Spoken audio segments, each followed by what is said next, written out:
I'm Logan Crawford, and right now on Spotlight, I'm delighted to welcome two talented guests to the show, author Jean Porro and her editor, Jennifer Clegg. They have worked together on two captivating books. One is called Deceived, Murdered Innocence, and The Shadow of a Dream. In Deceived, Murdered Innocence, retired police chief Marty Sacco takes on two challenging cases, uncovering old secrets and unexpected revelations, while The Shadow of a Dream delves into a mysterious world of revenge, supernatural turmoil, and devastating sacrifice in a fictional Mississippi town. We're delighted to have these two very talented creators join us here today on Spotlight, and we ask viewers like you to support creators like them by subscribing to our channel and by purchasing their wonderful books. The links are below this interview. Jean and Jennifer, thank you so much for joining us here today on Spotlight. Thank you. Thank you. My pleasure. So let's talk about Deceived, Murdered Innocence first.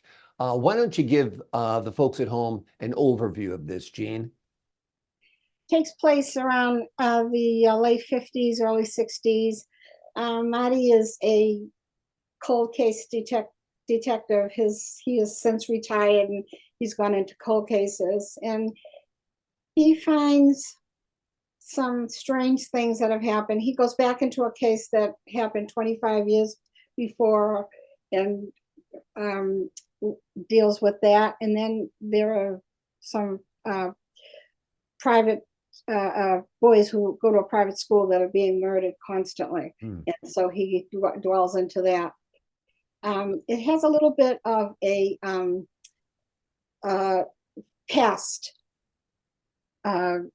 ticket to it, so that he's drawn into his life before, and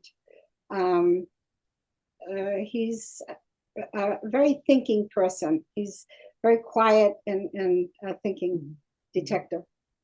Wonderful, wonderful. And you've got a lot going on there because you've got two cases going on simultaneously. One kind of is like a backdrop while he investigates the other. Jennifer, I'd imagine a lot of the job for you was continuity and making sure all the pieces fit together. Tell us what you had to look at as an editor when working on Deceived.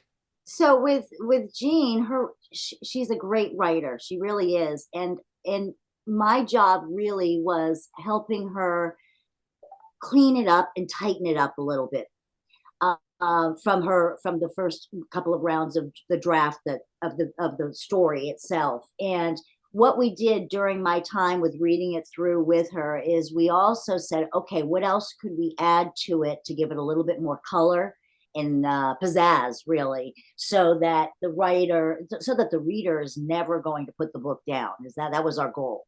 And Jean has she's very good with how she gets her thoughts down in writing.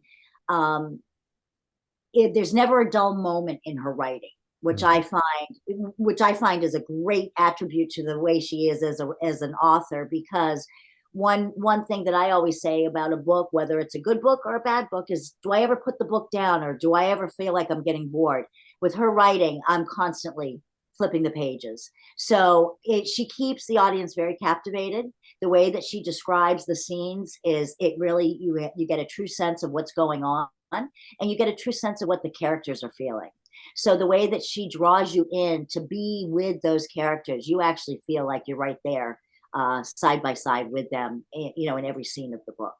Absolutely. I felt it was kind of James Patterson-esque, where the pages kind of turn themselves because it's that interesting.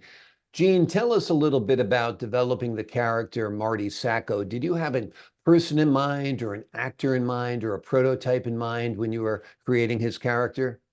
He actually is created from the first book that I wrote, Demon. And it was a true story that took place in a small town where I lived. And I didn't have any inspiration for anybody. He just kind of developed himself. And I didn't want to leave him after that book came out. I needed to keep him. And that's why I wrote Deceived, to keep Marty in my mind, and I might be doing another series on that, so I'm thinking Wonderful. of going. Well, he's I an liked him as a intriguing person.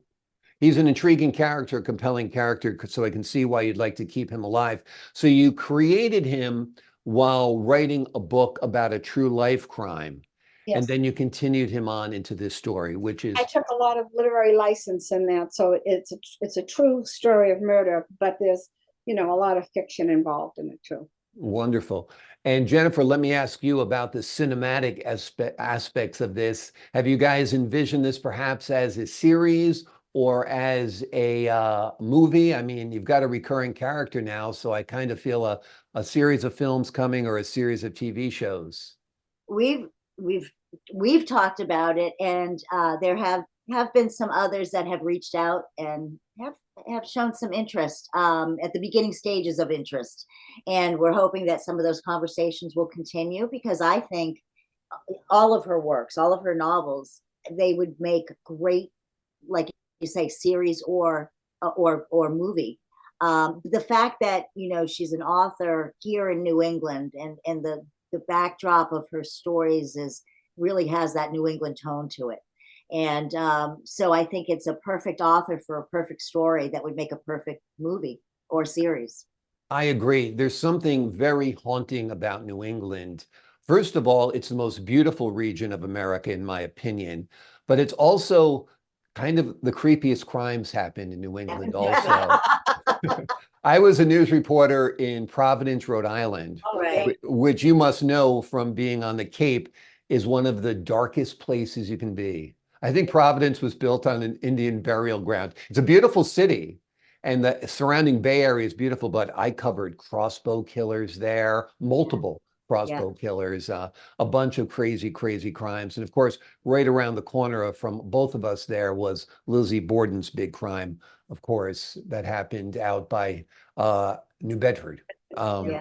Let's talk a little bit about The Shadow of a Dream. This one you set in Mississippi, and the town of Whispers holds a dark secret. Tell us about that. Um, I was fascinated. My husband and I have traveled down south all the time, and I just kept seeing Civil War ghosts and things that just fascinated me. So I decided to place this story in the South, and I have an affinity for the South, and I guess that's why I wanted to put it there, place the story there. But Marty actually lives in Boston. Her Mhm. family's from Boston, and she wanted to get a work in the museum, and that's why her family owned her grandparents owned a home down in Mississippi, so that's how that came about. Yeah, that's very interesting. I like the ties between the two regions, and Mississippi kind of is like a, stepchild of the Northeast. It's kind of it's very historic, as a matter of fact. Have you been down? You've been down to Mississippi, so that's what inspired you. I've gone through Mississippi, but I've really been in South Carolina and Georgia a lot, and but I felt Mississippi was more of a darker place than South Carolina and Yeah. Georgia. A lot more could happen down there in the strange ghost area. So Yeah. that's It's a little bit more off the grid than Yeah. Georgia or South Carolina, that's for sure. And Jennifer, when you looked at The Shadow of a Dream, were you the first reader? Tell us what your impression was and what your guidance was in getting this story fit to print. So my first time through was with working on it with Jean. Did not read it beforehand or anything. And I was very, without giving away much of anything, I was very surprised at the ending. Mhm. So yes, it was my first time with working with Jean. So not only was I had that learning curve of learning how she is as an author, and how her word style, her choice of words works, and the path that she goes down to get her complete story on in paper. And again, going back to what I said earlier, is I was very impressed with how she got the reader to a point where you think it's going to go in one direction, and then at the very end it goes in a completely different direction. So Exactly. she does a very creative and crafty job really getting that one scene in mind in the reader's mind, and is able to pull out something completely different in the matter of a couple of sentences. So it was really surprising to me at what the end result of the story was. And again, with just a little cleanup and all that, we had it all Awesome. set, ready to go. So Those plot twists that take you by surprise but are not unbelievable are great, you know. So they have to be organic, they have to feel real, and like, oh yeah, that could have happened, and it did happen. That's the kind of surprise the viewer and the reader likes, that's for sure. Jean, I got a feeling you've always got a novel cooking in your brain. I think you look at the person at the market, as we like to say on the Cape, and wondering what he or she is doing, and have a book written about him or her. Tell me what you're working on now. I have another book on Southern plantation ghosts, and I have a couple of other books that I'm re-editing, and I'm thinking maybe of doing another series with Marty Sacco, the detective. So my mind is going. I'm busy. My mind is busy. Excellent. Well, we're glad your mind is busy because you've written some sensational books. The books are called Deceived, Murdered, Innocence, and The Shadow of a Dream. Both terrific, both different, both compelling, both absolute page turners. You will love them. Jean and Jennifer, thank you so much for joining us here today on Spotlight. Thank you. My pleasure. And to the folks at home, I'm Logan Crawford, thanking you for your time this time. Until next time on Spotlight.